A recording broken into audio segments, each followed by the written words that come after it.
Why would we use a tip versus a form? Well, sometimes we have clients who just can't wear tips.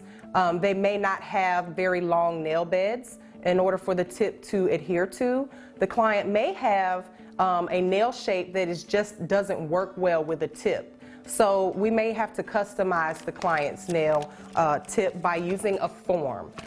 These are forms that I like to use, but there are many different types of forms.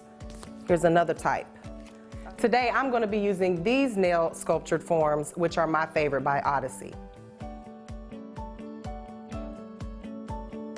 So I'm going to begin by taking this form off of the plastic backing and applying it to my client. This form is very sticky, so what we want to make sure that we do is remove the little circle from the backing and bring your tips together, your wings together. Open up the end, and we're going to place the nail form. Now you want to make sure that your client's nail form is placed right directly in the middle. Follow the lines, the guidelines that are on each form. They're all different. This particular one, as you can see, the line down the middle shows you where the middle of the nail is. We're going to be doing a square nail on my client. So I just want to make sure that everything is straight. And repeat with all of the other 9 nails.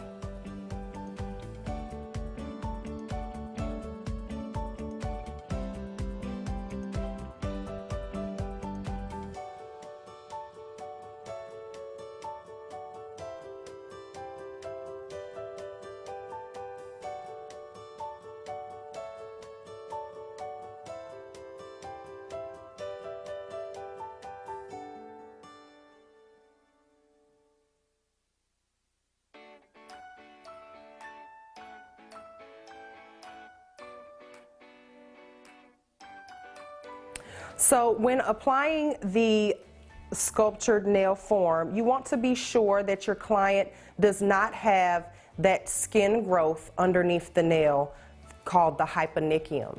Sometimes when you put the acrylic nail form on, sculptured nail form on, you can cause your client a lot of pain because that piece of skin actually has nerves in it. And I'm very glad that my client today does not have that problem. But you want to be sure that you're not backing that up into that skin and causing your client pain. I love these forms because a tornado could come through here and they're not going to go anywhere. They are very sturdy.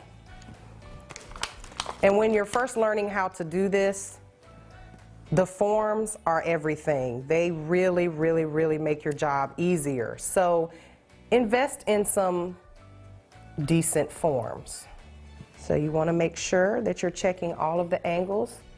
Make sure that your forms are secure. And make sure that they are not crooked. I'm going to finish off by applying the thumb. Make sure that the corners of the nail and the form are together and not outside of the edge. Your client's hand should look like this once they are properly applied. So I'm going to move on to the second hand. Sculpture nails are very strong, and I like to do them on my clients who have problems with breaking nails a lot. Sometimes tips tend to separate from the nail plate a lot easier than the acrylic sculptured nails, because you don't have that problem when you're doing a sculptured nail. No separation of the tip and the nail plates. So when doing a sculptured nail, you have the guidelines on the sticker that actually tell you how long you want your nail to be. So make sure that you consult with your client and see how long they want their nails to be by pointing out on the sticker what length they would like. My client is going to be getting short sculptured nails in a square shape today. So we're going to bring our acrylic out to a level 1. As you can see, each form is different, so make sure that you are using the same form on every finger and choosing the appropriate length for your client's desired nail shape and length.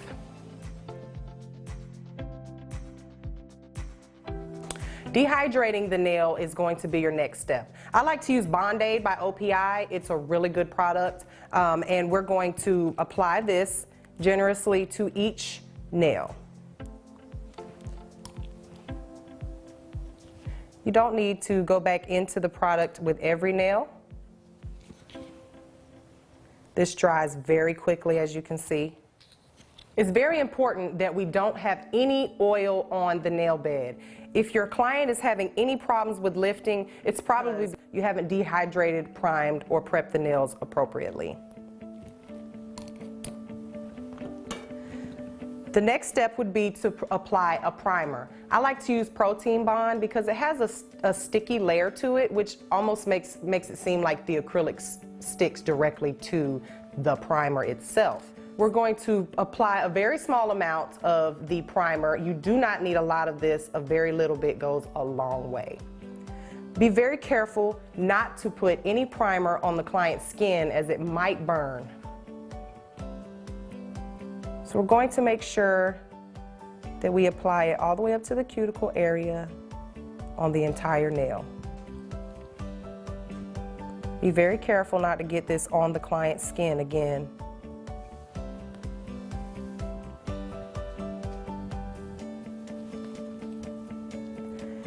There's all kinds of different primers.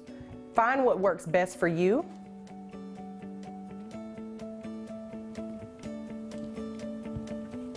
Some primers are have acid in them, and some are non-acid. I like to use the non-acid primers to keep from burning my clients' nail plates. We want to try to keep them as comfortable as possible at all times. Once you're finished, we can move along to the next step.